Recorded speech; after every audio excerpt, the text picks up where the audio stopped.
Hello, and welcome to the Castle Talk podcast, where we talk to writers and creators of today's genre worlds from Denver, Colorado. I'm your host, Jason Henderson, author of the Alex Van Helsing series from HarperCollins. Tonight, Sheryl Scarborough is an award-winning writer for children's television, having written for shows such as Kim Possible, which we love in my house, Doug, Tiny Toon Adventures, and Punky Brewster, among many other credits. She lives in Washington State and has always had an obsession with forensics. Since long before she became a writer, I'm going to ask you about that. Her debut teen novel is To Catch a Killer from Tor Books, about a witty young protagonist who balances her schoolwork with a budding forensics career. Sheryl, welcome.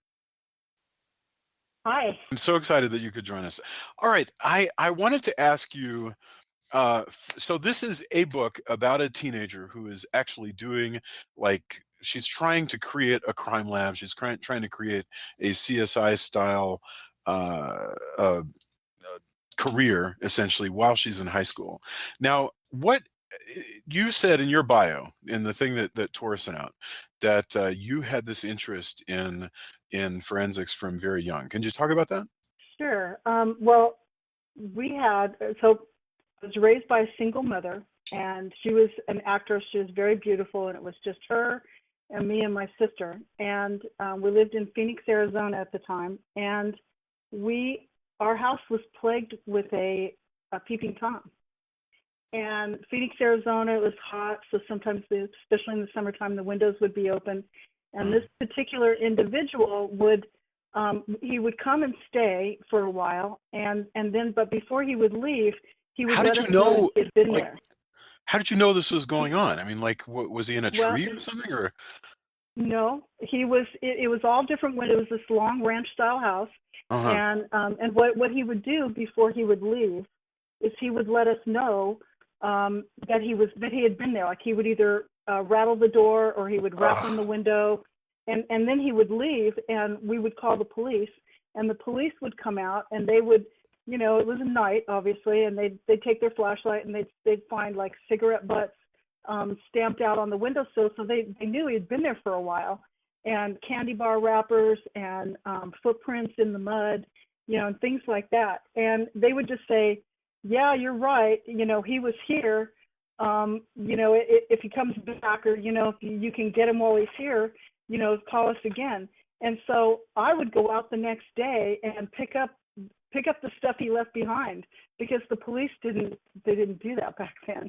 And so I would pick up the stuff he left behind, the candy wrappers, cigarette butts, and I would look at the shoe prints, and try and, like, figure out what size shoe they were, because I was terrified.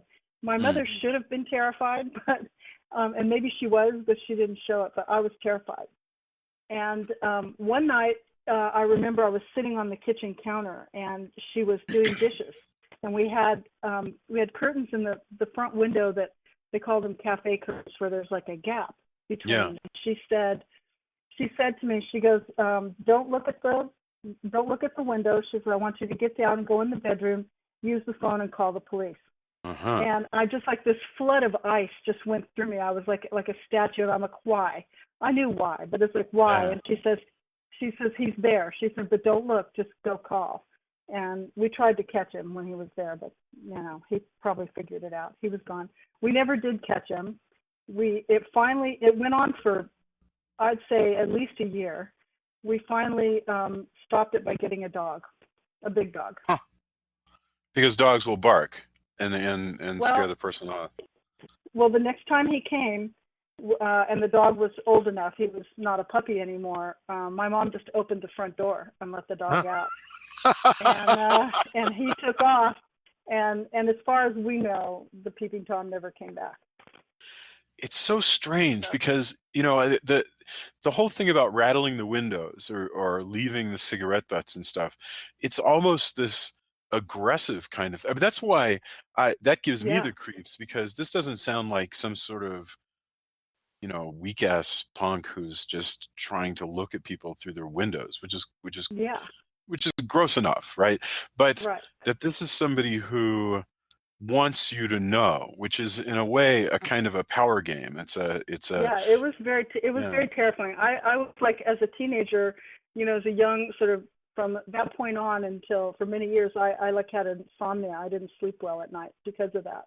And, Oh, I'm and so also sorry. there was one time when my sister was really young, and Yeah. she was like just a toddler. And there was one night she used to talk and sort of like talk in her bed. And there was one night that my mom heard her talking, and she wasn't talking in like the baby voice that she would talk to herself in. She was talking like in a normal voice. And my mom went to the door. The door was just open a crack. And she said, "Who are you talking to?" And she said, "The man at the window." Oh my God. Yeah. Wow. It was scary. It was very scary. Wow. Well, that's a hell of a story. So flash forward, you had a career in television. We may get a chance to touch on that, but I really want to get to the book. You have a career in television. You're trying to create something for young adults, and you go back to this idea of solving crimes, about figuring out who was somewhere when the police aren't able to tell it. Was that what popped into your head as like, hey, I'm going to create CSI for teens?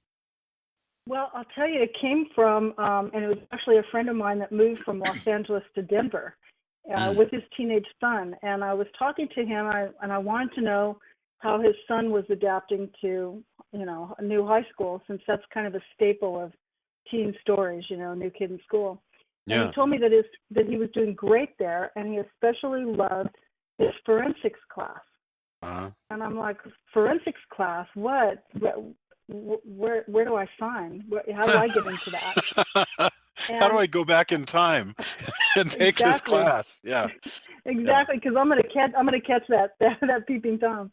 But so I wrote it down and I started researching the very next day, and it turns out that forensics mirrors the criteria for a biology class, because it deals with cells and DNA and things like that. And so, and it was, when CSI was really burgeoning, I mean, as a society, we're obsessed with forensics, but there was a particular point in time where there were no less than 90 shows on television that dealt with forensics. And teens and young adults were, high viewership in that area. So educators figured out if they could change, instead of calling it Biology 101, change it to forensics, the kids would be like lining up to take science. Yeah. And yeah, they could even get them to take, it's like an extra science class in order to qualify for it. And so basically, forensics is being taught and in 1 year, 800 schools across the U.S. converted biology to forensics. And so it's being taught on high school campuses, and they have clubs, they have camps, they have, and kids are there in droves to learn about it. And when I saw that, because I'm a huge fan of the forensic shows, the books, everything. And when I saw this, it's like, this is mine. This is my idea. This is my place in this genre. And I took it and ran with it. Well, I mean, and the idea for the book, you've got, so just so the listener understands, To Catch a Killer is about a teenage girl. I don't recall what grade she's in high school, but she's in 10th grade. She's in 10th grade, so she's high school sophomore, and right. She, the cast of characters in her life, as far as the adults go, she has her sort of her foster mom, or this woman who's raised her. The best friend of that mom is a police detective. She's sort of surrounded by the world of police, and she's wanted after all this time to solve the unsolved murder of her own mother. And and so the action swirls around this girl and the characters around her, but she's determined to to use the skills that she's learned, especially because, as might often happen, she's the only one who really seriously cares if this Erin is her name, if this murder gets solved, to the point where she actually steals. I don't want to give away too much, but there's a point where she actually literally steals a box of evidence, because she figures that she's the only one who's going to work on it. Right. Let me ask you a question. This one is populated heavily by teenagers. You've written for stuff that seeks a young audience before. When you're What do you think sets teen characters apart from writing, say, adult characters? I mean, is it, especially considering this is a first person, like, what do you have to do differently than if I had been your publisher and I'd said, Sheryl, let's do this book. I really want to do it. But to be honest with you, my calendar is all full with YA, but I have a slot. If you can make her an adult, what would be different about it? I mean, can you talk about that? Um, well, okay, what would be different about it? I'm not sure if I can turn it that direction, but I can talk about it, Take it as any way that you YA. want. But I just okay, want to get to what is the weirdness of writing for teens, basically. well, okay, well, I can tell it from two different versions. So when I wrote in television, I considered myself a child specialist, and there were a lot of things that we would do, and there were a lot of things that TV wouldn't, that publishing does that TV wouldn't allow. Like publishing, like TV wouldn't um, allow someone to, or they would sort of frown on it unless it was done properly, to use a reference of, like, say, the movie Thelma and Louise, Yeah, because it's not relevant to teens, or even Rocky. It's like, because yeah, it's not relevant to teens. And so when you work in TV, you try to stay up as much as possible on the stuff that's relevant. But in publishing, and this was my transitional process, is you have to try and get into the skin of the character, especially writing first person. mm, And I went back when I couldn't sell the first draft of this. I actually went back to college and got a master's degree in yeah. writing for children and young adults. And part of that at Vermont College, Did you uh, really? I did at Vermont College of Fine Arts. And one of the things that they were really big on is getting in the skin of your character. Hmm. And I can say that I would listen to this, but I would think in my mind, yeah, but I'm a child specialist. I don't need that. Yeah. And about halfway through the process, it happened, and it was almost like an out of body experience. Mm, And it didn't last very long. It only lasted about 20 minutes. And even now, it doesn't last long, but it's long enough for me to just really get into the head of that teenager. And that teenager is part of me. It's part of me that's in there. yeah. And it's the one that would make maybe rash choices, the one that would think, I know this is against the rules. It's like, as an adult, I would say, I know this is against the rules, and if I do this, if I steal this box of evidence, these are all the bad things that could happen to me. But as a kid, it's like I know this is against the rules, and I know I'll get in trouble, but if I steal this, I'm a kid. What Yeah. are they going to do to me? It's a good point. And I think that kids manage to go below the radar, um, in that adults think that we think we're in control as adults. We think we can tell them, you're not allowed to do this, and then we just probably won't. But kids do it anyway. They find their own way. They're like water. They get Wow. in where you don't want them to go. Well, and they And have so those are many the more things. rules there's so many more rules stopping them in the first place, in a sense. That there are people telling them what to do and telling them when they can go out and when they can't go out, and so forth, Right. which I stops think that being the case. exactly. I think high school is sort of like one of those cloud link things, where the words, it's like just all this jumble of words, and the words that have been used more are bigger, and the words that are not so are small. I think that high Mm, school is just a cloud thing of rules, yeah. and that they decide, okay, I'll follow the big ones, and if they're smaller than 18 points, I'm not going to worry about it. That's really good. Yes. Another thing that I thought was really neat, as I read this book, is that, like I say, Erin, who is a famous girl because she was involved in, she was the survivor of a mysterious murder that happened when she was young.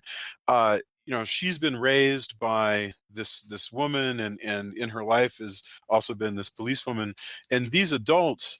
One thing I thought was really cool, especially for a teen book, is that these are very fallible adult characters.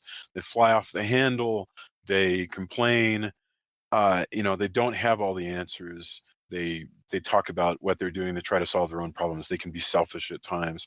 Do you think? I'm trying to figure out how to put this into a question, but that just struck me as being very unusual for a teen book. This awareness that adults are not perfect. Hmm. I didn't see that as being indifferent, but more than anything, I was trying to achieve honesty in this book. When you write for television, your goals are not necessarily honesty, and I'm not saying anything bad against the business. I'm just saying that in this book, I was just trying for honesty. So maybe I succeeded when I wasn't even aware of it. Well, I mean, I think so. Another thing I really like about this book is that at the beginning of every chapter, there are these quotations about the use of forensic evidence, and they're attributed to the victor, who is the girl's uncle, who is this famous forensic expert, sort of like Dr. Lee from whatever they call it, Court TV now. Right. But he's one of those guys. But he has all these sort of wisdom snippets about the use of forensics. And this was all really great stuff. Did you make all of those up, or did you pull them out of books?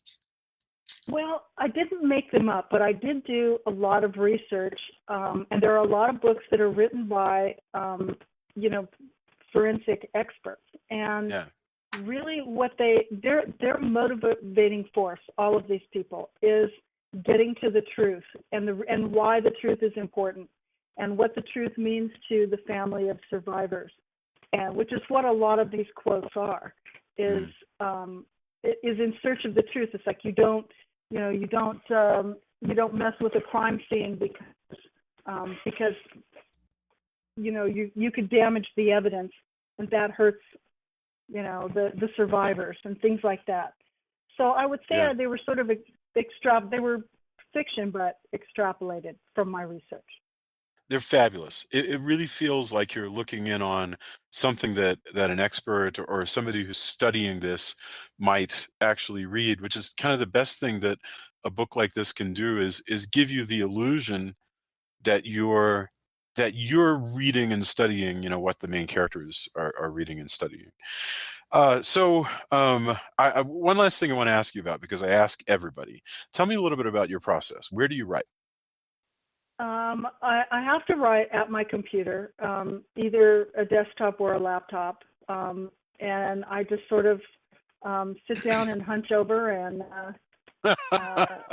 stay there but just until like stay there until you're not going out. You don't go to the Starbucks or the library or anything. I don't.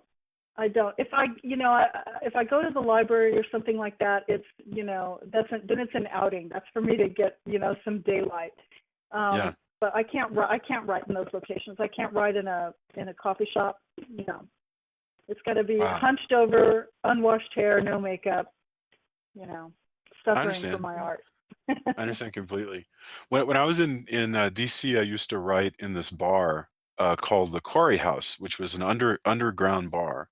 So it was down basement level, right off the street in Silver Spring, Maryland. It's like 100 years old, and this place was smoky and like thick with people and loud all the time. I mean, it was like a roar. It was just like this sort of roar of noise and the doors and smoke. And it was a great place to get writing done, though. I killed a lot of words, working at that. That sounds like a fantastic place. I wouldn't be able to concentrate on the writing, though. You'd be like up playing pool. No, I know that's the temptation, but actually it worked out great. Yeah, and everybody just keeps playing Roadhouse over and over and over again. That's funny. So, all right. So when you're writing, do you have like a set number of words you want to try and get done every time? I try to get my goal is my basic goal is 2,000 words a day. Okay. But if I'm panicked or I'm on deadline, I'll try to push that. And I found sort of a technique that works for me is when I wake up in the morning and I'm writing on deadline, is that before I actually get out of bed, I will think about what it is I'm going to write. Think about what's the next scene I'm going to write, what's coming. Yeah. And by thinking about that, I reduce that time when I'm sitting down at the keyboard, because when I sit down at the keyboard and think about what I'm going to write, that's when I wind up, surfing the internet and, doing things that are distractions. So I'll kind of sit there until I know it's like, okay, now I know what I'm going to do. And then it's like a fire to get to my computer and get going. Are you working on one right now? Well, the book just came out, and so I've been doing some promotion for that. And I've got another one that's done that I'm editing to for submission. Book 2, there's going to be a book 2. It's already in to the publisher, Tor Teens. Okay. Which is a division of Tor. Outstanding. Yeah. It must be so strange to like send out. I mean, I've been through this before, but it always, you grow up writing and nobody ever really corrects your work unless it's an assignment. But you send out your book and it comes back, with comments and letters and red lines and stuff. And for me, as much as some people might be insulted by all those corrections and stuff, to me it always filled me with such tremendous joy and thankfulness, because somebody else was like paying close attention. Yeah. Really close attention. You're absolutely right. That's delightful. Yeah, they did a great job. In fact, from the time they bought the book until we went to copy editing, some things had changed because the field of forensics is kind of rapidly changing. So some things had changed. A company, a 128-year-old British company that made fountain pens went out of business and things like that. And so the copy editor caught all of that. And we had an opportunity to fix it, and I was tremendously grateful for that. Wonderful. Wonderful. Well, Sheryl, okay, the book is available now, so people can get it. Isn't that correct? I believe it came out like about a week or so ago. And yeah, so wherever you get books, because Tor is a major publisher. Tor Teen has put out To Catch a Killer, so you can get it wherever fine books are sold, but also Amazon or BarnesandNoble.com or whatever it is that you do to do that thing where you get books. And I really enjoyed this. I thought it was a really fun voice and very smart. It was, yeah. I wanted to mention one more thing. You said you were a fan of Kim Possible in your house. Are you aware that the Audible book is narrated by Christy Romano? No, I had no idea. And when did I say? Oh, that's right. I did say it in the opening. Yes, I thought you were a psychic for a second. Yes, we were. I exchanged letters with the creator of Kim Possible, and I forget his name. One of them, anyway. Mark McCorkle or Robert Scully? It was McCorkle, and I exchanged emails with him, and I was like, "Listen, my girls love this show. It's so brilliant. It's so smart. I love it. I'm a dad, and I just can't get enough of how smart this thing is. Tell me that there will be more." And he goes, "There's not going to be any more." And he told me that the powers that be involved, and I am not making this up, said that they canceled it because they had enough girl stuff, and the action stuff was for boys. And I am not making that up. I'm sure that's true. I'm sure that's true, and I'm sure it broke their hearts. Because it was very smart. Well, I knew that they had signed for an Audible book for To Catch a Killer, and I was excited about that. And they contacted me and they asked me if I had any suggestions for a narrator. And I was right in the middle of huge deadlines, and all I said, I didn't think I could ask for someone's name, but I said just no Valley Girl voices. I don't want a Valley Girl voice. Sure. And after it was done, they came back and said, "Well, your narrator is Christy Romano." Who is the voice of Kim Possible? Right. Yeah. It was like the universe gave me that stroke of luck. That means I put words in her mouth twice. That's perfect. That is truly perfect. And I can see that being a a great honor because she'll do such a good job with that. Well, I can't wait to hear it. Actually, that'll be wonderful. Yeah. There's a All sample right. on my website.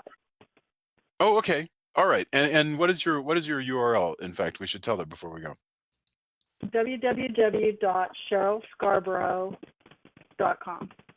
.com. All right, and the book is To Catch a Killer from Tortine. Thank you so much. I really appreciate you being on and spending time with us. And you know, I hope to read whatever comes next. Well, thank you so much, and it was my pleasure. Have a fantastic evening. You too. Bye-bye. Bye.